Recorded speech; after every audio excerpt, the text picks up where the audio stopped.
تقوی اور نیکوکاری یہ سمجھتے ہو کہ یہ حرکتیں کرو گے؟ پھر آپ فرماتے ہیں کہ حضرت نے مجھے سیر و سیاحت کا حکم دیا. کہتے ہیں میں ایک شہر میں پہنچا تو کیونکہ حکم یہ ہے صوفیاء کو کہ تم جس شہر میں بھی جاؤ نا پہلے جا کے پوچھو یہاں کوئی اللہ والا ہے، اگر ہے تو اس کی زیارت کرو، اگر نہیں تو پھر پوچھو یہاں کسی اللہ والے کا مزار ہے تو پھر وہاں جا کے سلام پیش کرو، اس کے بعد جو کرنا ہے سو کرو. تو آپ فرماتے ہیں میں نے جاتے سب سے پہلے یہی سوال کیا. میں نے کہا بھائی یہاں کوئی مرد ہے کوئی؟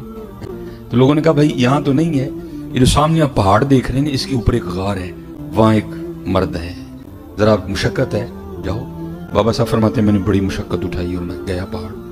اب فرماتے جب غار کے منہ پہ پہنچا نا تو وہاں جا کے کیا دیکھا کہ ایک ٹانگ ہے جو گھٹنے سے کٹی پڑی ہے غار کے منہ پہ اور خشک ہو گئی ہے، گوشت اور پوست نہیں کوئی بھی اس میں، خشک بالکل ہڈی پڑی ہے.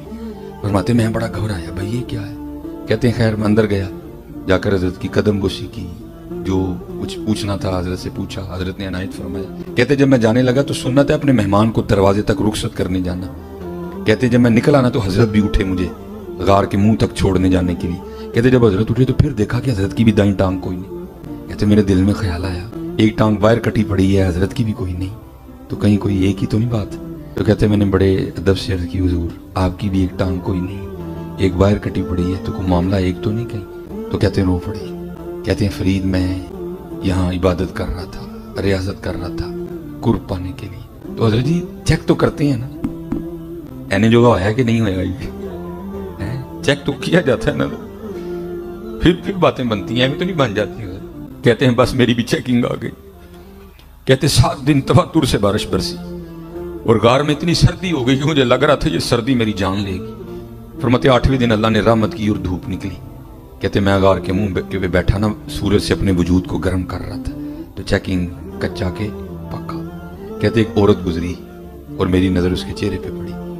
کہتے بڑی خوبصورت لگی، میرا جی چاہا کہ میں اس کے پیچھے جاؤں جس کو جا کے نہ پھر دیکھوں. کہتے بس ایسا غلبہ ہوا شہوت کا کہ عقل ہی ماری گئی. ہو بھائی اس چوٹی پہ تو کسی مرد کا آنا بڑا مشکل سے ہوتا ہے، عورت کہاں سے آ گئی؟ تیرا امتحان ہے نہ کر. کہتے عقل ماری گئی. فرماتے میں اٹھا اور اس کے پیچھے جانے کے لیے نا میں نے غار سے سب سے پہلے دایاں پاؤں باہر نکالا. تو پھر غیب سے آواز آئی واہ بھائی واہ، واہ بھائی واہ، یاریاں ساڈے نال تے جاندے غیراں پیچھے، یاری ساڈے نال تے جاندے غیراں پیچھے. کہتے یہی قدم تھا جو سب سے پہلے غیر کے لیے بڑھا تھا، میں نے اپنے ہاتھ سے ہی کاٹ دیا. کہتے یہی قدم تھا جو سب سے پہلے غیر کے لیے بڑھا تھا، میں نے اپنے ہاتھ سے ہی کاٹ دیا. کرنے والے بڑا بڑا کچھ کر گئے. تو خدا کے لیے اپنے بزرگوں کو بے عزت ہونے سے بچائیں. یہ فضیلت نہیں ہے، یہ اگر ان کی بزرگی کو اگر کوئی ختم کرنے والی چیز ہے وہ یہ جی اے تے بزرگ وڈنے والی ہے گل. بزرگاں نو بچانا ہے تے یہ کیا کرو رات نو سوندے بھی سن تے اٹھ کے نماز بھی پڑھ لیندے سن. یہ نہ کوئی شاہ یہ بتاتے ہیں کرتب ان کا، یہ کرتب ہی ہے نا. پھر بخاری مسلم میں وہ حدیث ہے جو 3 اصحاب غیر موجودگی میں نبی الاسلام کی ازواج کے پاس پردے میں آ کے حضور کے معاملات پوچھتے ہیں. وہ نبی الاسلام تو ایک نارمل زندگی گزار رہے تھے، آپ رات کو سوتے بھی تھے، آپ نفلی روزہ رکھتے بھی تھے، نہیں بھی رکھتے تھے. بخاری مسلم کے الفاظ ہیں انہوں نے نبی الاسلام کی عبادت کو ہلکا جانا اور پھر آپس میں گفتگو کرتے ہوئے کہا کہ اللہ کے نبی تو بخشے بخشائے ہیں، ان کو کیا ضرورت ہے. ایک نے کہا کہ میں پوری زندگی شادی نہیں کروں گا، صرف اللہ اللہ کروں گا. دوسرے نے کہا کہ میں روزانہ روزہ رکھوں گا، اور تیسرے نے کہا کہ میں روزانہ پوری رات جاگا کروں گا. یہ باتیں کر کے وہ وہاں پہ گئے تو نبی الاسلام کی زوجہ محترمہ جو تھی انہوں نے سن لیا، اور جب حضور واپس آئے تو انہوں نے کہا کہ جی وہ آپ کے چیتے آئے تھے یہ دعوے کر کے گئے ہیں. حضور نے کہا بلاؤ ان کو.